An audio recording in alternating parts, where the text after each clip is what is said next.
आज हम लोग पढ़ने वाले हैं the best Christmas present in the world. बहुत ही इंटरेस्टिंग चैप्टर है। इस चैप्टर के अंदर क्या है ये हम लोग बहुत ही मज़े से समझने वाले हैं। आपको कुछ चीज़ें समझनी है इस चैप्टर को पढ़ने से पहले।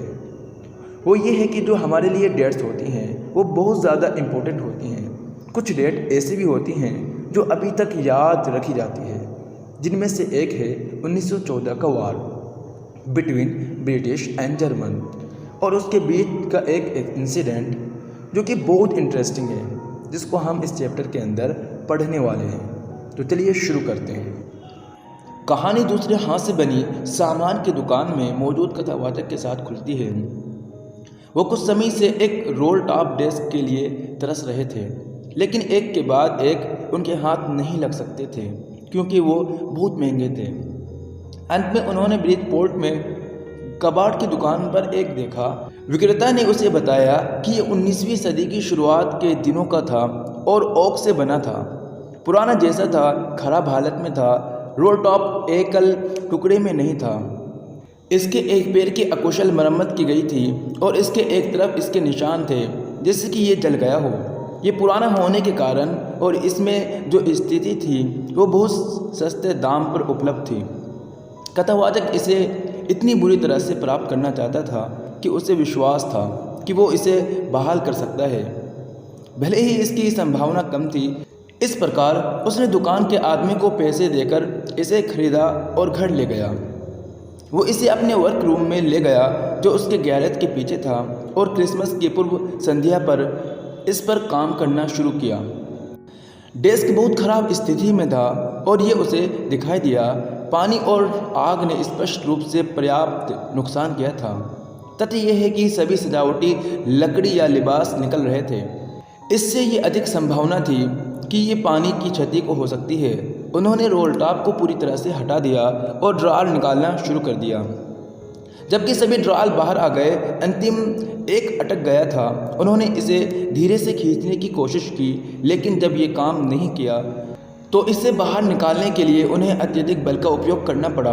उन्होंने अपनी मुट्ठी के किनारे वाले ड्रॉर को तभी खोला जब इसे खोला गया था।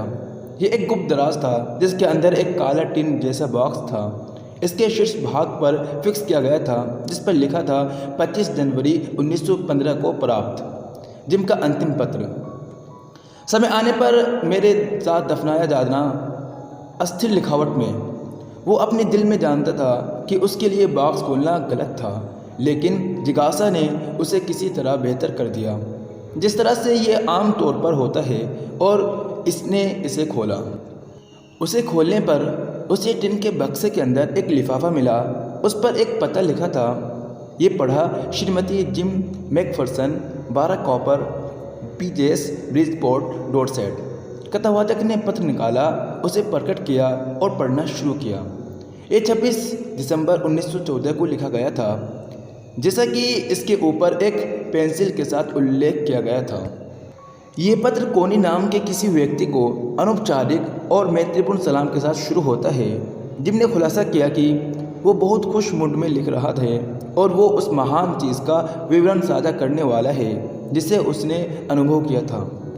वो उसे उस दिन के बारे में बताता है जब एक दिन पहले वे सभी सेना खाइयों में अपनी स्थिति में थे।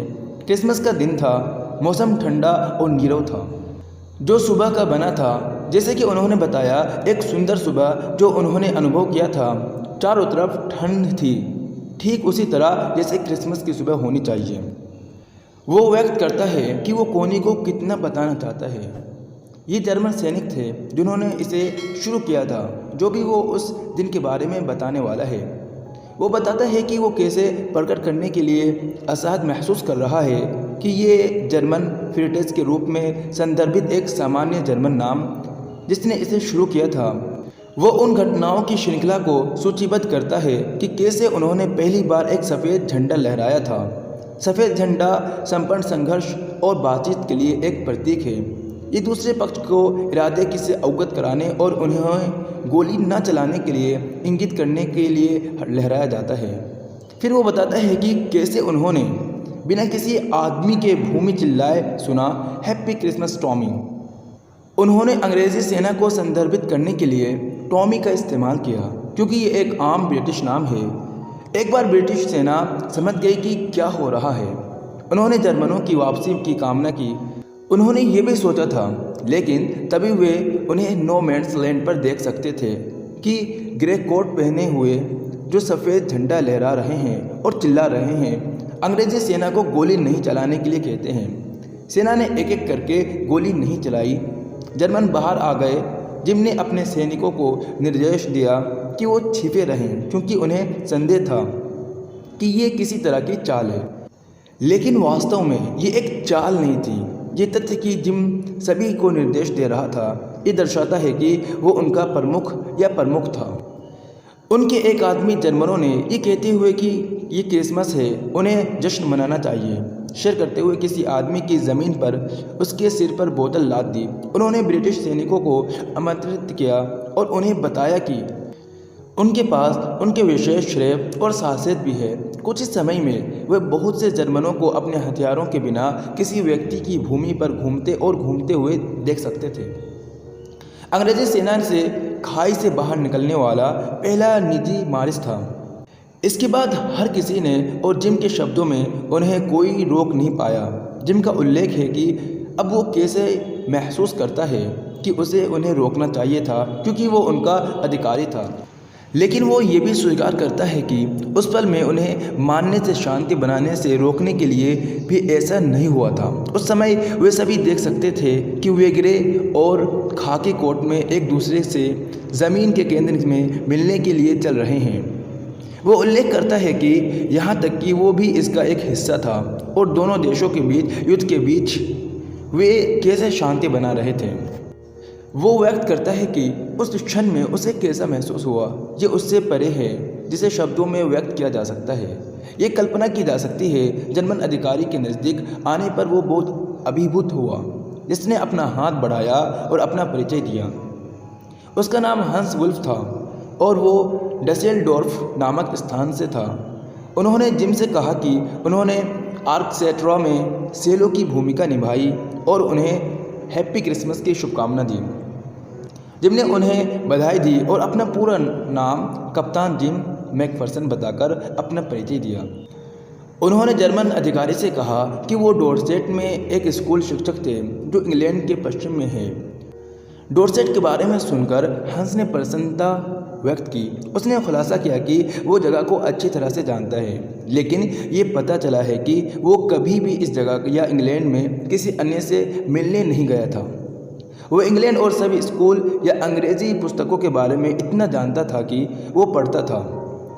जिम ने उल्लेख किया है कि कैसे उन्होंने रम और हंस के साहसियत का कोटा साझा किया है।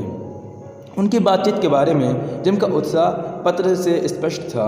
उन्होंने खुलासा किया कि उन्होंने हंस के पसंदीदा लेखक थॉमस हार्डी और उनकी पुस्तक फॉर द मेंडिंग क्राउड के बारे में बात की। उन्होंने कोनी को बताया कि कैसे उन्होंने बाथशेबा, ग्रेबियल ओक और सार्जेंट ट्रॉय जैसी किताब के पत्रों के बारे में बात की। उन्होंने एक दूसरे के परिवारों के बारे में बात की। उन्होंने उस बचे हुए केक को भी साझा की जो जिम की पत्नी ने बनाया था। हंस मर्जीपन से प्यार करता था और उसने उसे अब तक का सबसे अच्छा बताया। जिम एक ही राय के थे। जिम का उल्लेख है कि वो दोनों एक दूसरे से दुश्मन होने के बावजूद कैसे सहमत हैं। उस समय जर्मन और ब्रिटिश युद्ध में थे।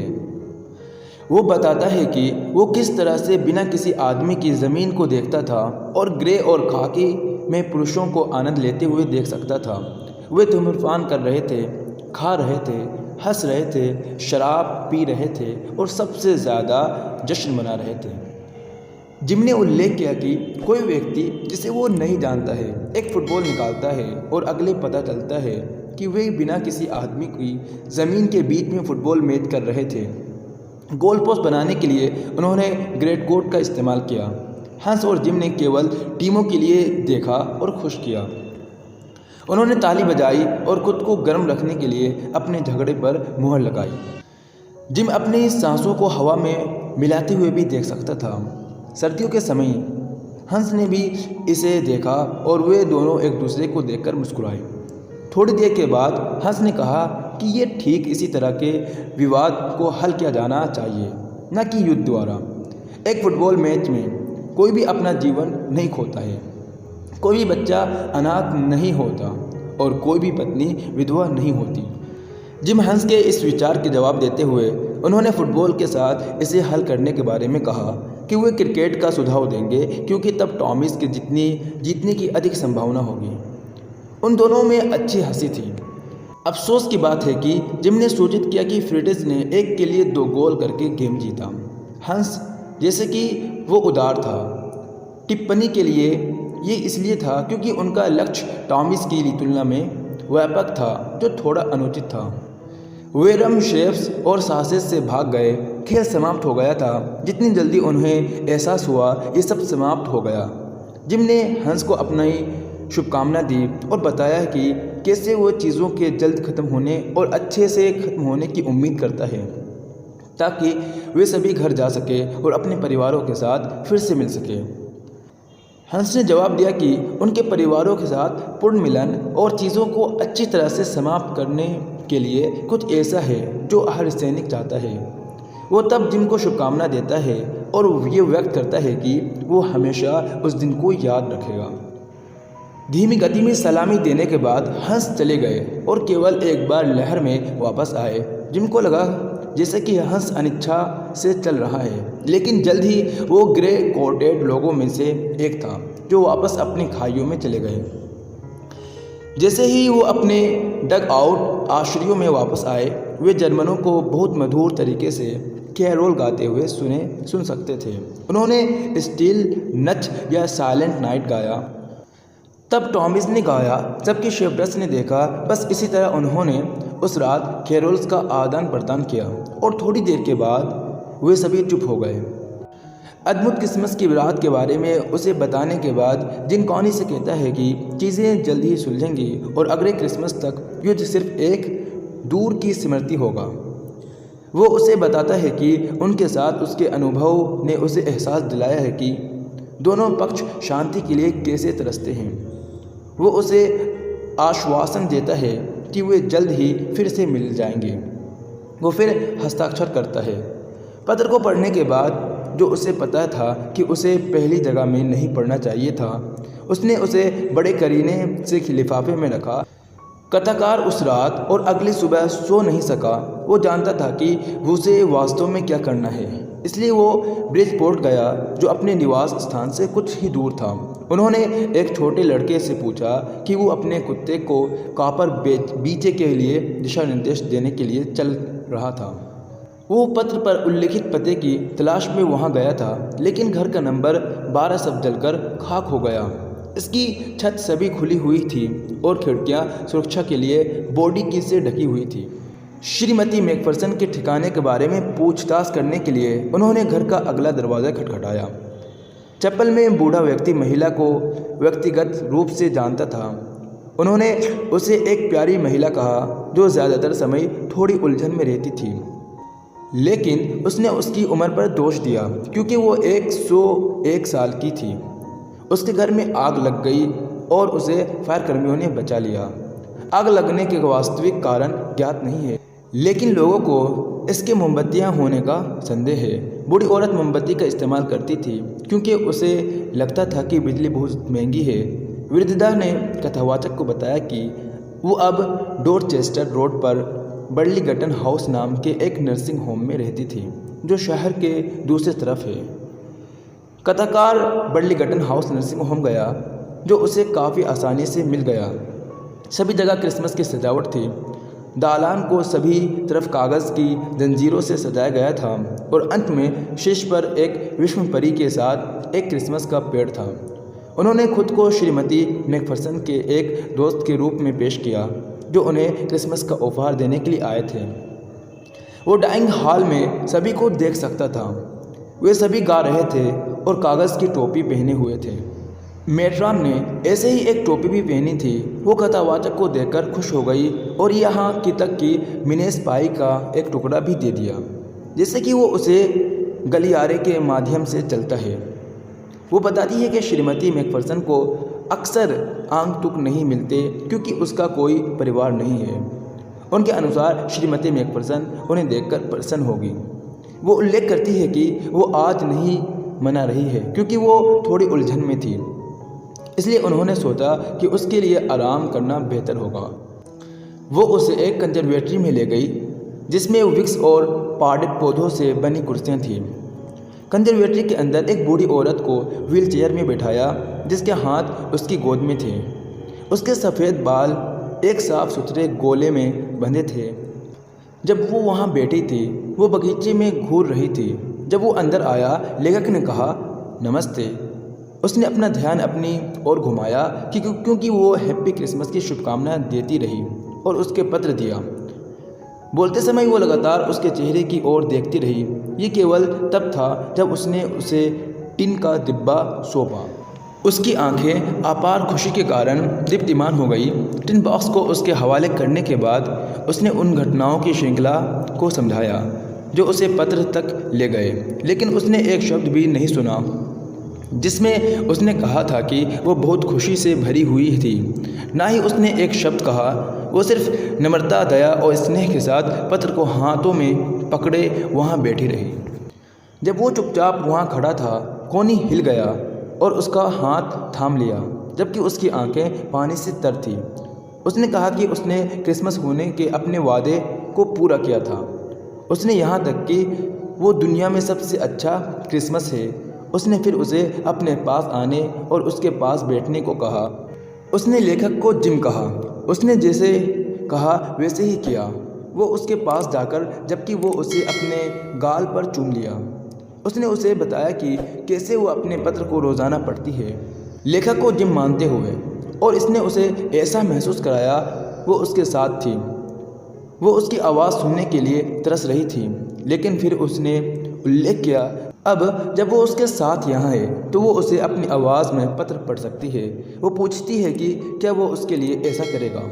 वो बताता है कि वो सिर्फ अपनी आवाज़ को बुरी तरह सुनना चाहता है और अगर वो उसके लिए ऐसा कर सकता है तो उसे अच्छा लगेगा। उसने सुझाव दिया कि वे बाद में भी चाय पी सकता है। फिर उसने उससे कहा कि उसने मार्जिपन के साथ अपना पसंदीदा क्रिसमस केक भी बनाया। वो अच्छी तरह से वाकिफ़ है कि वो मार्जिपन से कैसे प्यार करता था।